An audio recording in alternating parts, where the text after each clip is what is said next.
Live from Paradise Studios in New York, Strong Island Television presents Under the Radar, starring Randy Unger.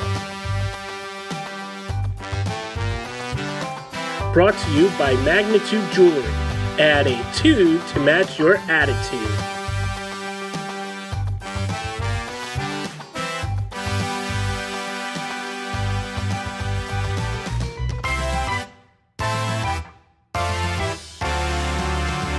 Tonight, Randy will be interviewing filmmaker Joe O'Connell of the new documentary Danger God. Randy will also be reviewing the new films Official Secrets and Angel Has Fallen with special guest critics Erica A., Rachel Kolb, and Evan Laws. And now, here's your host, Randy Unger. Hey guys, this is Under the Radar, where we talk all things film, from big to small. We cover it all. And right now, we have, on Skype right now, we have filmmaker Joe O'Connell of the awesome new documentary Danger God, which basically talks about the lives and loves of stuntman Gary Kent. He was very popular in the 60s and 70s. There he is right now on the screen. And yeah, we've got Joe on Skype right now. Hey Joe, how's it going? Hey, good. Thanks for having me. Sure. This is great. So I watched it last night. I loved it. I love anything behind the scenes of, old school Hollywood, that, that exploitation period, the drive-in movie era. Tell everyone, how did the idea for this documentary come about? It was 20 years ago. I went to a writers conference in Austin, Texas, and I met this guy. He looked kind of like a silver-haired Burt Reynolds, had the silver mustache, white mustache, really. Cool guy. Started talking to him. This is Gary Kent, and I was and still am a film journalist in Austin, Texas. And I went home and told my wife, then my girlfriend, now my wife, I got to talk to this guy. I got to interview him. So I tracked him down. The first thing I did was go rent Satan Status, which Gary stars in as the good guy Vietnam vet. It's his one role where he's the good guy. And so I interviewed him and then became friends with him and kept telling him that someone needed to do a documentary about him. And then his memoir was coming out, and I said, man, I guess it's me. And so I got into action and basically learned how to make a documentary. I'm completing a second one right now, a documentary about Robert Burns, the art director on Chainsaw Massacre, and his obsession with Rondo Hatton. And this one, a lot quicker. We're in post-production on it right now. Okay. But yeah, Gary's story needed to be told. Yeah. It had to be out there. He's the most interesting man in the world. Yeah, he really is. He could have definitely done those beer commercials. Yeah. He'd be a better guy for it. He'd be the real thing. So, do you yourself have a history of stunt acting or acting in general? I've done little bit parts, but I'm a writer. Yeah. A writer of fiction and a writer of journalism, most of it about film. Okay. I was a film columnist for the Austin American-Statesman, Austin Chronicle, and Dallas Morning News. Okay. Until I kind of left that behind me to do my own stuff. Okay. Now, I'm curious. Wanted to create stuff instead of. Yeah. So this is a fascinating documentary. It sheds a light on a man a lot of people don't really know of. He was more behind the scenes. I know he was the double for Jack Nicholson in a number of films.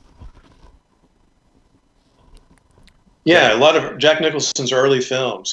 Gary kind of lied his way into being a stuntman. He was an athlete. He was a quarterback at the University of Washington, and he grew up in rural areas of Washington State, riding horses, so he knew how to do stuff. Yeah. But he talked his way into doing 2 Monte Hellman films, one of them both starring Jack Nicholson, one of them written by Jack Nicholson, the Shooting and Riding the Whirlwind. He didn't know what he was doing at all. And other stuntmen saw what he was doing. He wasn't doing it safely, really. But then he learned, and he was also Man from U.N.C.L.E., television show. He was Robert Vaughn's stuntman in that. Oh, okay. So he'd done 100 films. He's been involved in 100 films. And he would do anything just to keep working. That was kind of his motto. Wow. The line for actors was long. And he saw the stuntmen doing this stuff, and he said, yeah, I need to do that. I'll get a job. I'll be able to work. you know. Great. Doing the work nobody else wants to do. Right, and he was there with the independent film scene when the drive-in movies were coming in. He was involved. He was just right in the middle of that. And sometimes it was stuff like director Ray Dennis Steckler was Gary's neighbor, and so Steckler said, "Hey Gary, come star in this movie. Come be in the Thrill Killers." Okay. You know, and he ends up being in pretty iconic independent films from that era, just because you know. He was parking cars at the Fog Cutter, a restaurant in Los Angeles, doing it with Don Jones, who went on to direct Gary and Schoolgirls in Chains and The Forest, a couple of good bad movies. And so it was just kind of he and his buddies helped each other out and kept working and kept doing it. You know, that was their motto. Just keep working. Just keep doing it. Now I'm curious, Joe. What was the research process like for this film? Well, the first thing I did was go to Gary's house and get all of his videotapes, and started going through all that stuff, all of the stuff that he'd made, and then just starting to talk to everybody. Gary has a memoir, and you know that was a starting place to see what he said. But the movie is not the memoir. Is not a recreation of the memoir, but it covers, you know, a lot of the ground that we thought was important. Gary worked a lot with Al Adamson, and was the last person to talk to him before Al Adamson was killed, before he was murdered. Al Adamson had a handyman, and the handyman was ripping him off and hit him over the head and buried him underneath a hot tub at his house. Jesus. And then drove off and was in his car using his credit cards and spending his cash until he got caught. And, wow. And Gary was the last guy to talk to Al. And Al Adamson was pretty fascinating. Now that sounds like a very straight and narrow guy who made crazy movies. Yeah. You know, people have heard about Ed Wood. They should be hearing about Al Adamson. Okay. And I got to go to New Jersey and talk to Sam Sherman, who is the brains behind Al Adamson. He's the money guy, and the promoter. You know, they would release these movies and they would have like 1 million different names for the same movie. And to go to Sam Sherman's house was a real treat in New Jersey. His basement is full of film, original prints of stuff. It's just amazing. You know, so that was a lot of fun to do that kind of stuff. Great, great. Now, do you plan on shedding a spotlight on any other notable figures from Hollywood history? Well, I'm doing the one on Robert Burns, and he's pretty fascinating. He was the art director on Chainsaw Massacre, The Howling, The Hills Have Eyes, Reanimator, Microwave Massacre. What else? Demonoid. He made these little crawling hands in Demonoid. He was just an amazing guy. And I'm kind of interested in the personal stories of these people as well. You see that with me talking about Gary Kent, because I'm... Yeah. Now, what is it like just being behind the scenes and just working with talent in this capacity? Do you get to know them on a personal level as well as a professional, correct? Joe, hello? Technical difficulties? Reconnecting? Sorry guys, little technical difficulties. But the guys watching at home on your devices, check out Danger God. It's a wonderful documentary about stuntman Gary Kent.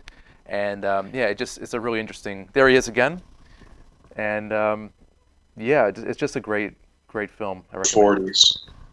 So I don't know. I'm looking at maybe a third film. I don't know if I can pull it off yet or not. So I'm still working on that. Okay, sounds good. And any other projects you're currently working on, Joe? Well, I'm working on something about the Ross sisters. I don't know if you know who the Ross sisters. If you looked them up, you'd know who they were. Okay, sounds familiar. The Ross sisters were 3 young girls in Texas back in the Depression era, and their mother taught them to be acrobats and contortionists. They became an internet sensation. They were in a movie called Broadway Rhythm in the 40s. Okay. And it had an internet revival because it's so crazy. the scene of what they do. They sing and dance, and then all of a sudden they're doing crazy contortion moves. Huh. And I've been working on a project, and it may end up being a movie. I don't know, but it's more like a book at this point. And I went to. They ended up in London performing at a stage show there, and they all got married. And there were a lot of tragedies involved. But I wondered what happened to them, so I started researching them. That's kind of what happens to me. I'm interested in the story, and I start researching it, and I keep going. You know, That's cool. I don't know if I'll have another genre documentary or not. I'll have to see what comes up that interests me. What made you decide to tackle the Ross sisters? Because that sounds very ambitious, actually. It's very ambitious. I'd have to do it with Rondo and Bob. A lot of what we did is recreations because Robert Burns killed himself. Yeah. Died. If we do the Ross sisters, we first off have to find some young women who can do contortion stuff. Okay. I don't know where I'm finding that, and we'd have to recreate their story. It's kind of involved, and it's tragic for most of them, not for all, but and one. So is it going to be like a one died of docudrama? a drug overdose in London. Are you gonna tell the real story? Like you're gonna show archival footage and like kind of combine that with like actors recreating their Yeah, there's not that much archival footage of them, so that's the problem. And with Rondo and Bob, I've kind of been doing the same thing. We recreated Rondo Hatton. You know what Rondo Hatton looks like. We had acromegaly. He's the namesake of the Rondo Awards. Okay. Given out for the best in horror. And Rondo had an acromegaly, so his face was like grossly distorted. Okay. And we had to recreate that. So we had to bring in a mask guy who did that and also aged his widow because Bob Burns was obsessed with Rondo Hatton. Okay. And that's kind of the story.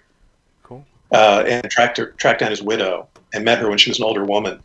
So we had an actor playing her when she was young, and we aged her for the scene where they met. And it's amazing. We got a guy who's just fantastic. Okay. You know, very lucky. Otherwise, you got to be lucky, it seems like. And you got to stick with it, you know. Or just have an interest in history. You obviously you're very passionate about history. I see that. Yeah. And passionate about movies. You know, I'm into movies. Always have been.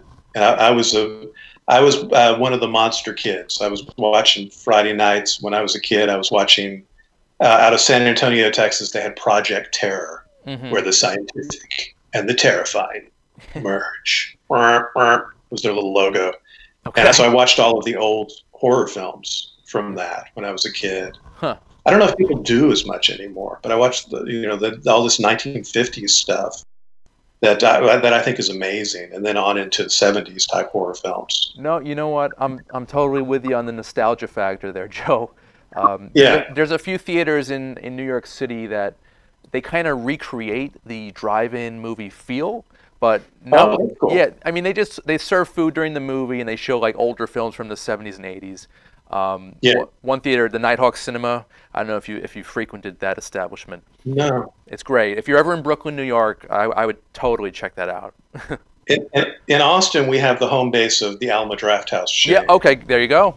Yeah. And we haven't talked about that as far as Danger God, but Gary appears before every showing of Once Upon a Time in Hollywood, Quentin Tarantino's movie. Perfect. Talking about stunts and talking about Charles Manson. Gary is at least part of the inspiration for Brad Pitt's stuntman character in that movie. And it's great. And so every Alamo around the country showing Gary, which is very cool. And it's great that you guys go ahead. Came out with Danger God kind of in a few weeks after Once Upon a Time in Hollywood came out. So very, very good timing on your part, sir. Yeah, it's fairly coincidental. There's no big plan behind all this. It was just time for the movie to come out, and I got a great distributor in Wild Eye Releasing, and they're doing their best to get the word out. Yeah. DVD comes out on September 17th. We're already out there streaming. Nice. And then a Blu-ray from Dark Side releasing on November 12th. Okay. Which will have a lot of cool extras with it. Cool. Now, I'm curious, Joe, what do you hope audiences take away from the film? You know, the message that Gary says is find something you like to do and keep on doing it till you die. Yeah. Into something. And I was also just like, I would like people to go and watch older movies and check them out and not expect perfection, but go find the beauty in the imperfection of the movie. You know, because Gary was in they call them B movies in my mind as bad movies. You know, Gary was in movies like Dracula versus Frankenstein, the Incredible Two-Headed Monster. Cool. Now, what are some of your all-time crazy movies? I'm curious, Joe. What are some of your all-time favorite films? Of what variety? Yeah. I mean, what's that? I mean, we can go from Gary Kent's filmography or just overall. Gary Kent did a movie called Targets, and he played a small role in it. He did some special effects and stunts. And Targets is an incredible movie that I don't think a lot of people have heard of. It's Peter Bogdanovich, one of his first movies. Nice. And in Austin, they had the tower shooting in 1966. Okay.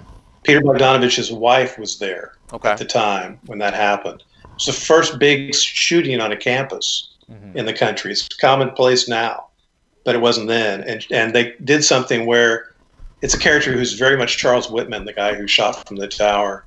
Okay. Yet in the end, he shoots out of a drive-in movie screen at the audience, which is just an incredible concept, you know, if you think about it. Wow. And it's a really well done film. Okay. Boris Karloff's in it, which is really weird. That is weird. In his waning days. Targets? Okay. What year was that? Yeah. What year was that, Joe? I'm sorry, I'm losing you? Sorry, what year was Targets? What year was that film made? Targets, it's, you know, I guess about 69 or so, something like that. It wasn't too far removed from the tower shooting. Okay. Maybe a little bit late. Maybe more like 70 or 71. Okay. Yeah, not sure. Well, Joe, we're about out of time here. I just I was curious, how can people see Danger God? It's a great documentary. How can people access this film? Right. It's out there streaming, iTunes, Amazon Prime. If you're a Spectrum subscriber, it's on pay-per-view on there, and then a lot of other places too. Not quite to Netflix yet, but I think will be. Okay. Wi-Fi pretty much hits everybody. I'm hoping to have somebody tell me it's in Redbox soon too, because I still think Redbox is cool. Okay. You know, I think like the physical object, and the DVD drops on September 17th. All right, sounds awesome. Well, Joe, thank you so much, and I want to extend an invitation to you. If you're ever in New York, we'd love to have you stop by the studio. That would be fantastic. All right, Joe. Well, thank you so much for your time, and best of luck with the film. It's wonderful. All right, thank you. Appreciate it. All right, Joe. Be well. All right, guys, so we're going to take a short commercial break, but we'll be back with our film review segment right after this. Under the Radar is brought to you by Magnitude Jewelry. Add a 2 to match your attitude. Patent pending, interchange genuine gemstone and crystal EMF protection jewelry. For more information, please visit magnitudejewelry.com/gemgirl or call 718-268-6634. How are you?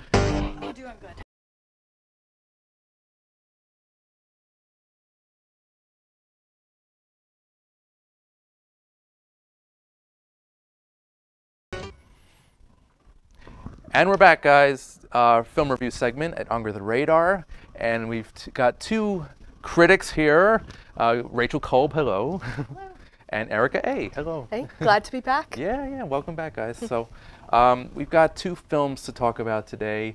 I know you didn't get to see the first one. Yep, I didn't, unfortunately. It's okay, it's okay, no guilt, no guilt. But you'll jump in and we'll just pretend you're not here. Yes.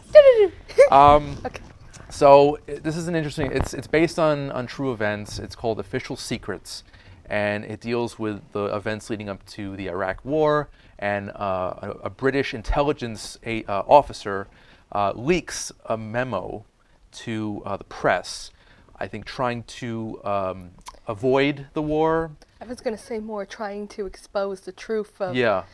as the media She's a is. whistleblower. Exactly. Yeah. And played by Keira Knightley, who's decent, and I never really liked her particularly. I didn't think she was great in the Pirates films. But she gave a very strong dramatic performance here.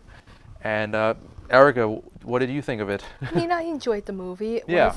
It built up and it had a good aspect built on the fact that, like you said, it's based on actual events. Yeah. So someone who was alive then, and I do remember it. Oh, you do? Okay. Oh, we were in high school. We were, but I don't remember her name. Catherine I don't remember Gunn. her, but I remember the Yeah, idea of of course. building up to the Iraq War. Right, of course. And everyone trying to point the finger, and the British and the UN, and so it has the feel that you really know this is what happened, and it does feel realistic, and then it has the dialogue and the dramatization. Yeah. And so it is well done. The music is in the right places. The lighting is well done. It's enjoyable. There's no point where you feel like it's just, this is unbelievable. This is stupid. Why are they doing this? Yeah. There are a few points, though, I have to say that the plot drags a little. Yeah, it's a little. And- It is a little boring here and there. But And I thought that the romance that they tried to, her with her husband yes, was okay. sometimes became a little too taking away from the movie itself. Yeah. Who plays the husband in it? I looked at the Oh, cast it's, list let me briefly see how- before. That would be a good question. Yeah, his name is Adam Bakri. Okay. Well, he did a good job in the role. Yeah, he's okay. Yeah. Okay. There's a plot where a subplot where he's about to get deported, and she kind of intervenes because Well, no, the lawyers intervened. But the lawyers, they all were named people, and they did a great job. right. Ralph, And- is it Rafe or Ralph? Rafe Fiennes? Rafe Fiennes. I believe there were two. I'm not sure if it's Ray or. Rafe Fiennes is the main lawyer, Okay. and Because it's Joseph Fiennes and Ray Fiennes. Okay. Yeah. yeah, no, this is definitely Rafe from Yeah. Grand Budapest Yep, Hotel. Great film. Okay, that's what you're going to pick, but all right. Or Schindler's List. Yeah. Yeah. Okay. Red Dragon was also very good. He's just good in everything. I think. Yeah. At least most of the time. Yeah. Yeah, But Rachel, are definitely. you a fan of films that deal with actual events, that are grounded in reality? Well, I will say I did take a look at the director Yeah, and Gavin writer Hood. of this, who I know that he also did Rendition, was actually a film that I wrote a piece on back when I was in college. I was writing about movies that were trying to tackle the Iraq War. Okay. And trying to do that as it was like happening Okay. and as it was unfolding, and specifically this one dealt Yeah. with extraordinary rendition of basically indefinitely keeping people prisoner and like not having to follow the usual rules as far as due process. I think it can be a little bit tricky.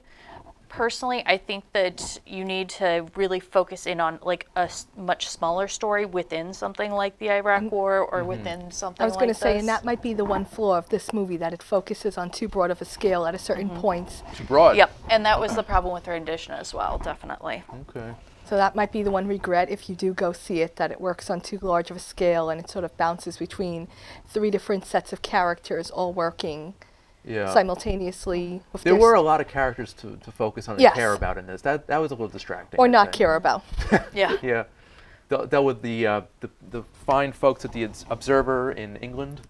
Right, and, the newspaper cast, which right. I think was the best plot of it. Right. Matt Smith. Yes, of Doctor Who. Doctor Yes, Who. exactly. Well, one of the many. I was going to Yes. say Downtown Abbey, but that's wrong. Downton, not downtown. Downton. And Matthew Good. Yes. Also very Yes. good. Yep. Rhys Ifans. Rice. Oh, yes, yes. You know. Yeah. He was Lizard in The Amazing Spider-Man. Yes. Among Yes, he other was. things, The Replacements. And Conleth Hill. Yeah, he's a lesser-known actor, but he's very, very good. So the cast is there. It's a strong, solid cast. And they tackle the film well. I respect Gavin Hood's direction. But I also love I think the best part of the movie is the screenplay. Eric, Okay. were you a fan? I think the screenplay goes into the same problem that at points there were too many things to focus on. Okay. And Yeah. so it overlaps into the movie itself. Right. But I think the movie did a good job of trying to create a story around a time period. And I wouldn't mind seeing more work from many of the people involved. Right. So if you're interested in a movie, I'd say go see it. It's Yeah. definitely on the radar. It's a nice, Yeah. it has a little spy, it has a little drama, it has a little almost like documentary type thing, but not It's quite. educational. Yes. I mean, I really didn't know much about Catherine Gunn at all until this film. And I don't think I remembered that either. Yeah. So it's very I interesting did story. regret, though, that Keira Knightley didn't look anything like her. They didn't even give her the right hair color. Yeah. But I am a fan of Keira Knightley. Yes, I mean, absolutely. Yeah. Really? I'm not saying that it's... I just don't like her. I mean, Okay. she's pretty, but she doesn't really have much range. I really enjoyed her Atonement. I thought she was absolutely Yes. fantastic, Okay. and everyone's really fantastic in that movie. McAvoy's in that, right? I've actually been a yes. fan of her all the way back to Bang It Like Beckham. Bend It Okay, Like Beckham that was was okay. fantastic. Yes. She was yeah. decent in that. Yeah, she was really great in that. And there was another one I was just thinking of. Pride and Prejudice, of course. Actually, no. You didn't like that? Pride Is and my Prejudice? least favorite movie she's ever done. Wow. I enjoy the one from the 30s. I enjoy the one that they made in the late 90s with... Wait, is the new one Colin Firth? Is that what you're No, that's the one from the 90s. That's the 90s. Yeah, Yes, okay. that's the one that's the one that... Darcy and. Yes, that Yes. will always be the definitive Pride and Prejudice for me. The 6 Okay. hours. And I understand that. I totally get that. That was the first Pride and Prejudice I saw as well. But I do love the Keira Knightley one for And I think it's just entirely different ridiculous. reasons. I think that that the way they shoot it seems overly dramatic and Yeah, well, too much rain. I was going to say that's definitely a trademark of that director, of Joe Wright, because he also did Atonement and does those very long, extended takes. He likes working with Keira Knightley quite a bit, obviously, His because muse, I guess. yeah, and I think Anna Karenina was also his as well. That was the one that was Yeah, Anna Karenina. yep. Was that That's- also Knightley in that, or no? Yes. Okay. Yep. Wow. Yep. And The Duchess is a fun movie. Yeah. No, not a fan. Okay, I like The Duchess. Honestly, I haven't really seen her in anything except the Pirates series, unfortunately. Yeah. But I'm gonna check out these movies you're mentioning now. Yeah, definitely. At least Bend It Like Beckham is Yeah. very good stuff. Yeah. Okay. Cool. Okay, so Erica, see it, skip it. See it if there's not a better choice. It's definitely worth it. It's not your first choice on the list. It's Yeah. definitely on the radar. Yeah. Maybe something for a late night rental or when it comes to cable. Yeah, I was intrigued. Like the story was Definitely very interesting. intriguing. Yeah, Definitely great cast. Definitely educational. Yeah, for sure.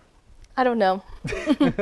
And like I said, I wish there was a little more focus on the press plot of the newspaper I company. think they handled the press stuff pretty. I know, but they were the adequately. characters I actually felt captivated with. Yeah, like going more to their backstory, like their personal lives. That would have been. Or good. maybe a competing paper and how, they were saying how they were one-sided and how they were trying to take it from the other side and the building up to finding the CIA agent. That plot I cared about. Yeah, it was interesting. I wonder if it's kind of like with The Big Short, where there were Yes. like all these different plot lines going on, I would and there were compare really, it very much to it. Oh, okay. and only a few that you're actually really, really invested in. At least in for But yes, myself, that's a good personally. way to compare this movie. So if you like The Big Short, maybe this is your type of movie. And also, Go I for would say that this has very strong influence of Aaron Sorkin, because the writing is very sharp, very very good screenplay, coupled with the actors reciting the dialogue. It just And also good wardrobe. I liked. it's just like last don't thing know. I was thinking of. But okay, it fit the period. Yeah, Of and also I like 2003. where they go to the courtroom and they all have the wigs Oh, on. that, and I yeah. was like, Well, Yep. that's a tradition, and they I did know, that but a I lot in they did in a fish called Wanda. yes. Yeah. One of my favorites. Yes. But, all right, so I say see it as well. It's a fun, not fun movie, but It's definitely worth the radar. it's on the radar. It's a quality film, and yeah, go see it, guys. So we're gonna take a short commercial break, but we'll be back with our final film review today. Angel Has Fallen. Stay tuned. Under the Radar is brought to you by Magnitude Jewelry. Add a good. 2 Yeah, to you match can your see. attitude. Yeah, because Patent I did pending, write a paper interchange on the, genuine gemstone rendition and crystal and, EMF protection stop loss. jewelry. I'm For trying to more remember the other one, information, but I please included visit that piece. But there were, like, a lot of magnitudejewelry.com movies coming out right /gemgirl around that or time. call Stop loss, I 718-268-6634. feel like is a much better.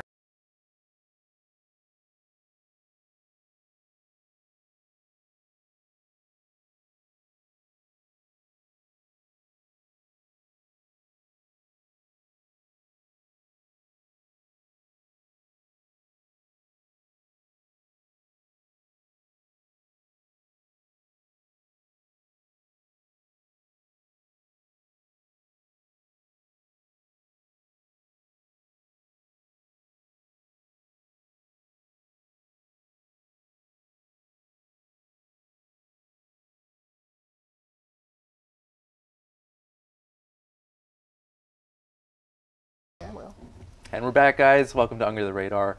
And this is our second film of the film review segment. And we're going to be talking about the new action thriller, Angel Has Fallen, the third in the franchise, starring Gerard Butler. There he is, as a devoted Secret Service agent who protects, he's protected Aaron Eckhart as president, and now Morgan Freeman as president.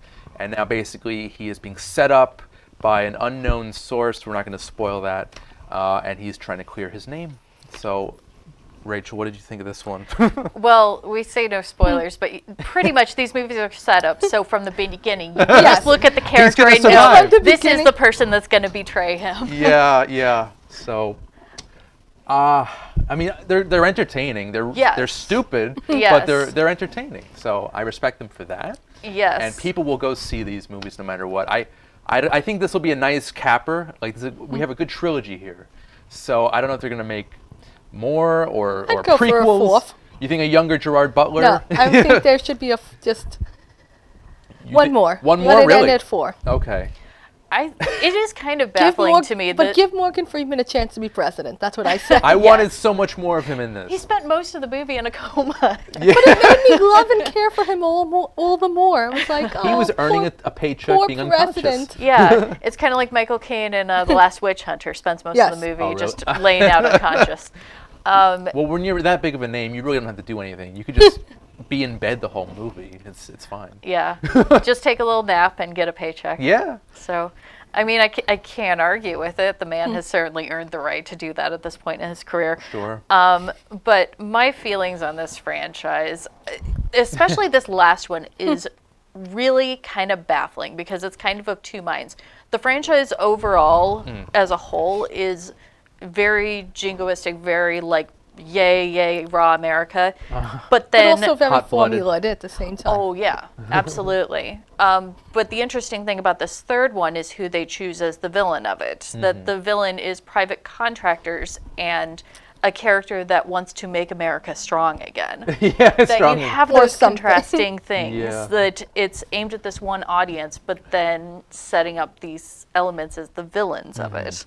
So, but then at the same time that they're like, oh, there's this whole conspiracy about is he working with the Russians? But oh, that's completely ridiculous. And there's a scene with Putin. Russians there's are just a video of him. Yes. Yep. That was a beautifully done edited piece. I have to commend them on the fact that they use the technology in the right way, that it's not over the top like things that are too CGI'd. Yeah.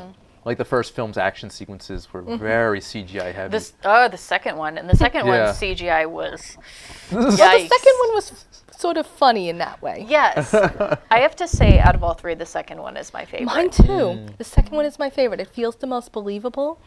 And it feels, at the same time, it feels the most action-packed without it being all about the action scenes. The first one I thought was a little too much about the action.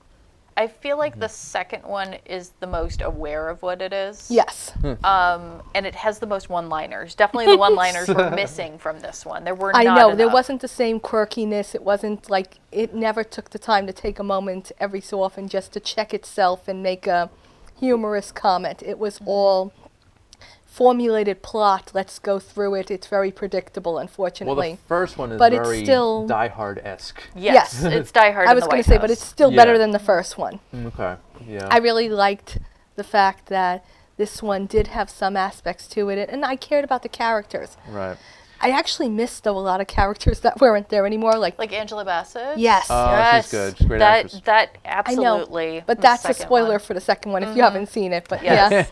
Yes. The fact that this franchise, no spoilers, that it introduces several actors that I very much enjoy throughout all three films and then kills them off in ways that I'm not okay with. Well, I'll tell you, one actor who I've been following over the past couple of years, Tim Blake Nelson.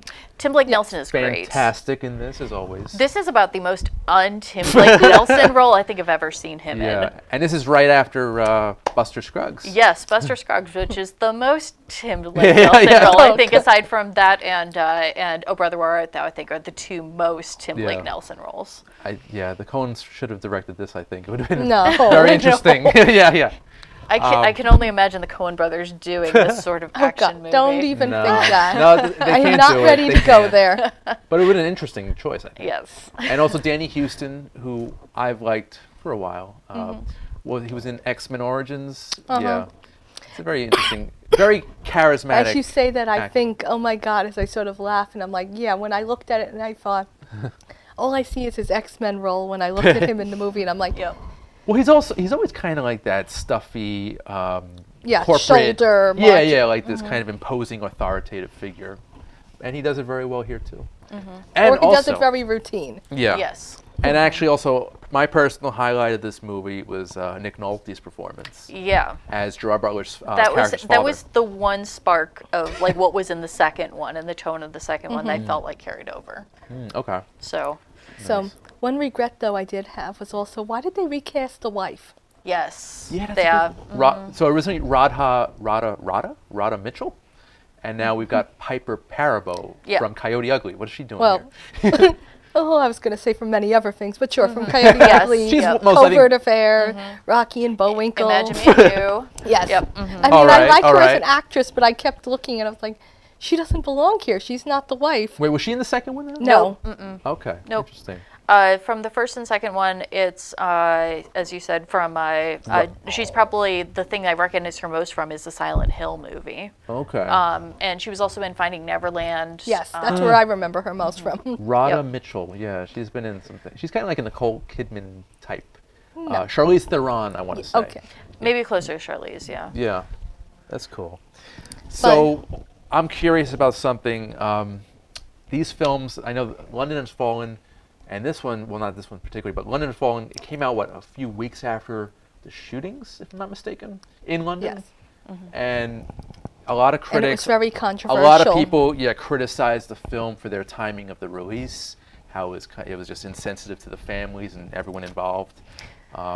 This one also kind of tackles real life, like they show Putin, they say make America strong again. So what do you guys think of these parallels to reality? Well, I think that in some ways it's a good thing. Like compared to the other movie that we reviewed, it's very interesting. Right. But That came one out could have. over a decade after the events. I know, but that could have come out a week later and be closer to 9/11 and be more close to it. True. Yeah. And this one, oh, I'm sorry. Oh, sorry. Go ahead. Go ahead. And this one comes out in our time of the questionable what's going to happen next. Right. Everything is so chaotic, the political atmosphere, that we don't even know if this came out. And so it's probably for the best that it came out before anything worse did happen. That's a good point. Because though the one regret is that they don't use any of the background, it doesn't actually feel like it's taking place. They shot. In like the present. Well, I was going to say in the scenes that are supposed to be, you don't get the same backdrop of Washington. Yeah. It was a little more subtle than London Has Fallen in that respect. But it does sort of paint the tone compared to some of the other franchises that are very similar to this, like Bourne, which can take place in any time period. This is clearly the here and now. Right. Yeah. That's true. I did have to laugh though because considering how much they blew up the White House in the first movie and how slow it takes for them to get these things rebuilt, like we've seen with the Freedom Tower here in New York, New Jersey, I had to laugh about that because I'm like, no, they wouldn't already be back in the Oval Office. They'd probably be in like some trailers or something, like offshoot trailers. Or some bomb shelter somewhere. Well, that Yes, was exactly. Well, the first film was Olympus Has Fallen was 2013. Are they following a timeline, or is it more It's condensed? hard to tell. They don't Right, actually say exactly ambiguous. how much time has passed. Right. Yeah. But they give you the idea that it's taking place in real time.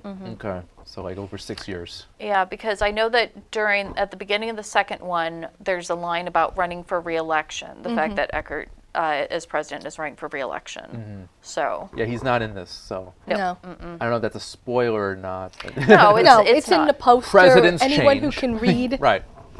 a script or who can read, like Right. IMDb, can see that he's not on it. Right. Yep. And that doesn't mean anything's necessarily happened to his character. It's just Yeah. there's a new Presidents president now. change, Right. yeah. Yeah, that's Yep. true.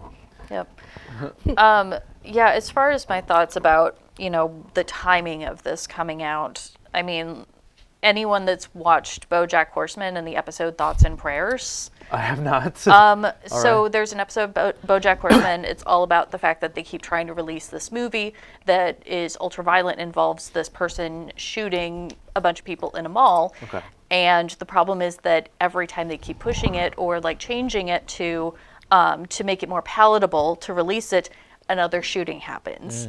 And so every time that they have these board meetings that they're like, well, we have to push this again, they always have to throw out the thoughts and prayers, thoughts and prayers, thoughts and prayers. That's dark. Yeah. But It's- that, oh, yeah. no, continue. I'm sorry. And then the other thing that I was going to say about it is that that the release of The Hunt just got canceled entirely. Okay. Like that they're not even releasing it now because they thought it was going to be insensitive. Wait, remind everyone The Hunt. Yes, The Hunt. It's a movie coming out. It's kind of based on Most Dangerous Game. It's a bunch of poor people that have been kidnapped and are being hunted by wealthy people. Oh, wow. And it's played as like a very dark comedy. Oh, wow. That's, Yeah. Crazy. Sounds like that Ice-T film from the So, from 1993, Survive the Game or something. Anyway. Yeah, I would say it's probably pretty similar, but it definitely has like an all-star cast as far as like from the comedy world. but considering that they still release Purge movies, Yeah. Are they still hard. doing those? I thought they were done with those. 'Cause well, they've moved on to a TV series. Oh, gosh. Yep. It's on USA. I believe it's in its 3rd season coming out. Yeah, because the last one was the first Purge, where they did like the Yes, prequel. the prequel. too. Oh, I see. Gotcha. Yep. Which I actually enjoy the Purge franchise for the most part. I haven't watched the TV show, but I've looked at Oh. the show, but it's just a longer version of the movies, and so sometimes it gets a little dragged out. yeah. But I- it's just an interesting thing how some things are accepted and other things aren't. But that goes all the way back, even to the 90s, like the Buffy episode with the gun, Yeah. that they didn't want to show it because they were so upset because there were school shootings. Oh, wow, yeah. So there's never a safe time Yeah. to really move forward with something. Something is always going on. Yeah. There's so much chaos and turmoil in the world that we live in today. But there are some things that you can't escape at all, like 9/11. I know they wanted to do True Lies 2, like in 2002, but they kind of scrapped that idea because it was about heavily influenced by the stories of terrorism and fighting terrorism. But it was just a very bad time for that. I hope they Yes. come out with it again in the future, but we'll see. Yep. So, okay, we've got a couple minutes left. I just want to say, see it or skip it. Angel Has Fallen. I would say that this is one you could either see for like a cheap matinee or wait for it to come out on Blu-ray. Yeah, yeah. I'd say see it. I'd say Yeah. it's on the radar. It's out there. It's worth it. It's Yeah. not quite the best movie that's out right now. No. But this summertime, so summertime is supposed to be fun. Yes. Summertime it's supposed to be exciting. So this is a summer movie. And it finishes out the summer fairly nicely Yes. in that respect. Yeah. And if you're fans of the franchise, of the trilogy, it has a nice flow about it. And if you're a hardcore Gerard Butler fan, you're gonna love this one. 'Cause Or a he's- hardcore Nick Nolte fan. Yeah, Definitely. For certain, definitely, because he was my favorite aspect of this film. Yes, and Lance Reddick is underused in this Oh film yeah, also. from the John Wick films. Yes. Yes. Okay, yeah. Why he doesn't have his own franchise at this point, I don't understand. Because I just think he's They immensely could talented. just have a spin-off of him in the hotel of John Wick. Like, Yes. Just called The Hotel or The Concierge, starring Lance Reddick. That would work beautifully. Yes, All I right. would watch it. Good. So you brought up something last night, the D23. D23, yep. The Disney conference Yes. where they're announcing all the new Marvel films, Disney films, Star Wars films. Yes. Did you want to talk about that a bit? Yeah, What to absolutely. expect? I would say probably my biggest surprise of the announcements, I did not know for one that they were making a Flora and Ulysses movie, which is by one of my favorite authors, Kate DeCamillo. She also wrote The Tale of Despero, which was also turned into a movie. Oh yeah, Matthew Broderick. Right? Yes, and Because of Winn-Dixie also made it into a movie. She's won all sorts of awards, including this one won the Newbery Medal, I believe. Oh, nice. That's like the highest honor for a children's book? Yes, Yeah. yeah, children Cool. and youth books, yes. Nice. or one of two. Yeah. And it's about basically a young girl, and she beats the squirrel, who becomes basically her best friend and has superpowers.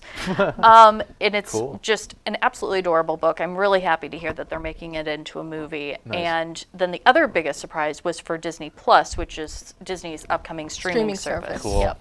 And it is Goodbye Netflix, goodbye Hulu. well, that's the interesting thing, is that right in the midst of all the D23 announcements, that Netflix announced the Breaking Bad movie. Ah, yes. Which I El feel- Camino. Yes, which I feel like was a little bit of a hit back at D23. Yeah. I mean, I'm not small complaining. One, but that's awesome. Well, it's definitely a retaliation, I would say. yes. Not a little. But the other biggest surprise for me for Disney Plus for their new shows was The World According to Jeff Goldblum. Oh, I didn't see that. Which I cannot wait for. What I'm is this? so excited. Is this a movie or a series? It's a TV series Okay. that is going to be. Oh, no, you can. Sorry. So it's basically Jeff Goldblum going across the country and doing episodes on just things that interest him. It's just Jeff Goldblum goes and does this or tries this or explores this weird subculture. That's literally the show. Like him making pottery or something. It's his version of every star who's done that so far. I Kind of feel like Yeah. comedians in cars getting coffee in a way. Yeah, or like Okay. Stephen Fry in America, very Okay. much similar to that, or even An Idiot Abroad a little bit too. So Cool. That sounds fun. When is DX isn't established out? It's not out yet, is it? Disney Plus has not launched yet. I Okay. think it's launching in November, but they're going to be unveiling. I know at D23 they did unveil payment for people that were specifically at the expo that they could buy for the next 3 years and get a much reduced rate. But of course you had to be at the expo for it. But I'm sure that they're going to be unveiling the payment stuff for everybody else very soon here. That's cool. And we also got a new trailer for The Mandalorian, which is going to be very exciting for Star Wars fans. Now I saw a photo. Is that Billy D. Williams in that, or is that a different Star Wars project? That's a different Star Wars Okay. project. Yeah, they did show some footage as well from the last Star Wars. Okay. Yeah, and unveiled some pictures, including Rey in what looks like her dark side outfit and a double-sided lightsaber. Ooh. So. Cool. Exciting. Yeah. Okay. Erica, are you a Star Wars fan? Some, not as strong as you, I don't No. believe. But no, I followed all the series since Disney took control. They've made 3 different series based on their XD channel and how they've built up on them. I followed the movies. I've looked at some of it. Actually have met people who have done it, and I've seen the people who do the exhibitions with the lightsabers, Yeah. but it's like, I'm not that into it, and I worry sometimes about the control that Disney has. And though they've, in the most part, went the right way, even Solo, Right. who too many people were criticizing. Okay, you're one of... No. Oh, I okay. actually enjoyed Solo quite a bit. because you I were liked like, it a lot, too. and I was like, oh, okay. I just understand that in general, it was a little bit more of a lukewarm reaction to it Yes. initially. I feel like some people have come around on it though. Yeah. Okay. No, as your interpretation, I was like, I was like, is this like the, Solo? I'm going to put No, and you know what? That segues into something else Disney related. Marvel and Spider-Man. Sony has, I think, though, that the petitions have burned the bridge. What happened though? Do you Because know? I don't what they even- were going to do is they were working on Venom. And I always thought that they were going to just, if everything was quiet, they would slowly work out a new contract. And now Disney has nothing to grab onto because they're desperate. They have, maybe not desperate, but I feel like though. I mean, with they have D23, nothing to argue with. Yeah, like with the fact that they literally went from the negotiations breaking down into D23, it almost felt like Disney was putting out there, we don't necessarily need you, Sony. We've got all these other things going on. And then the fact that they had Tom Holland scheduled to come out on stage and that he even said, guys, I know that things are really up in the air and we don't know what's going to happen, but we're going to try to tell the best story. And I love you 3000, which he throws in, of course, for the fans.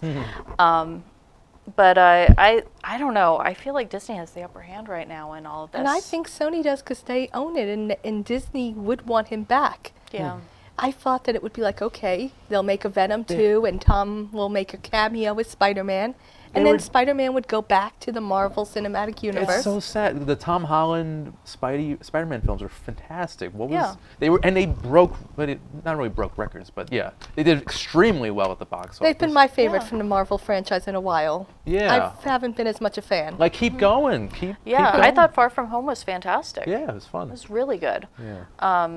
But yeah, I guess we'll have to see what happens over the next few weeks. But Yeah. after that statement that Sony put out, And again, like, I just want them to work it out. I just, like, I feel like it's, you know, a case of mom and dad are fighting. Just couples yes, therapy. guys, work it out. Yeah. We're But gonna work it out, and without the petitions and without the fandom going And I don't want to nuts. see a fourth Spider-Man actor. Come on, with enough already. Yeah. Tom And Holland is the starting best. from the beginning, I don't need that. No. That was We also don't need something the I origin appreciate. story. We don't, any of that. yeah, and with everything that was set up at the end of Far From Home, it feels like such a loss. With bringing back J.K. Simmons, and Yeah. you know, that was awesome. Slight spoiler. That's okay. Yeah, yeah. At this point, if you haven't seen Right. and you're that invested, I don't know what to Shame tell on you. Right. Yes, exactly. The other thing, actually, that I want to bring up really, really quickly from D23 was Yes. their showcasing of their new animated films and the new Pixar films, because they are unveiling some new original stuff. Cool. Not sequel stuff. Oh, original And stuff. not rebooted live action versions to Regurgitated. make money. Yeah. Yes. Yeah. Which, granted, they did unveil some of those, like the trailer for the live-action Lady and the Tramp. Oh But- God, really? Yes, Ah. yeah, that's a thing You that's didn't coming. see Stop, that? Disney, stop. No, it's enough already. All right. So that's cool. Another thing I wanted to mention, the Ghostbusters Halloween Horror Nights attraction. Yes. You also I want to talk to you about that. Yes. Briefly, very. So this year, Orlando Universal is really focusing on kind of classic movies Okay. with their houses. Well, a lot of like classic horror movies. They're doing a Universal Monsters house that's going to be like Frankenstein and Dracula and like the classic monsters. Nice. They're doing one that's based around killer clowns from outer space.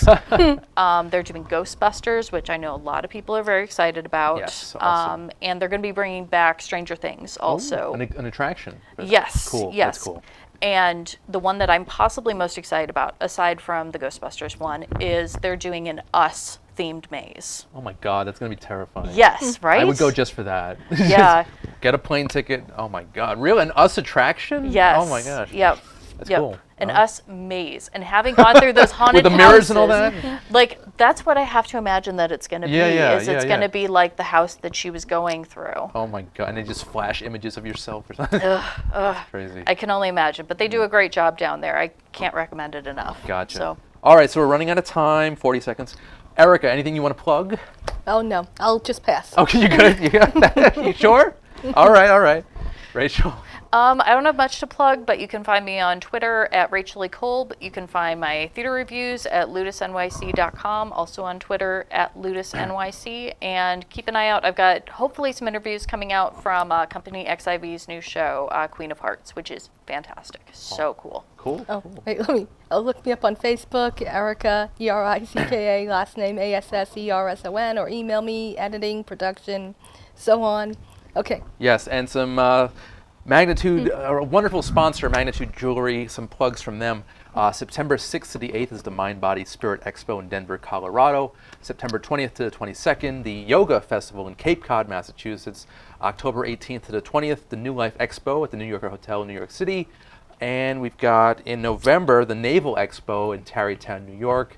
And lastly, the Heart Freedom Expo in Chicago, Illinois. We'll have more information regarding those in the future.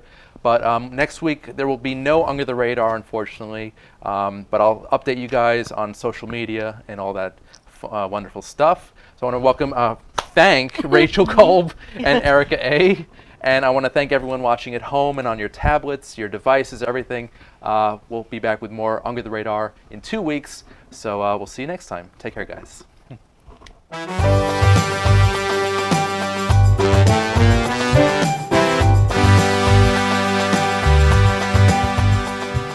Under the Radar is all new next week with more movie reviews and interviews on Strong Island Radio and Television. Stay tuned. We'll see you next week.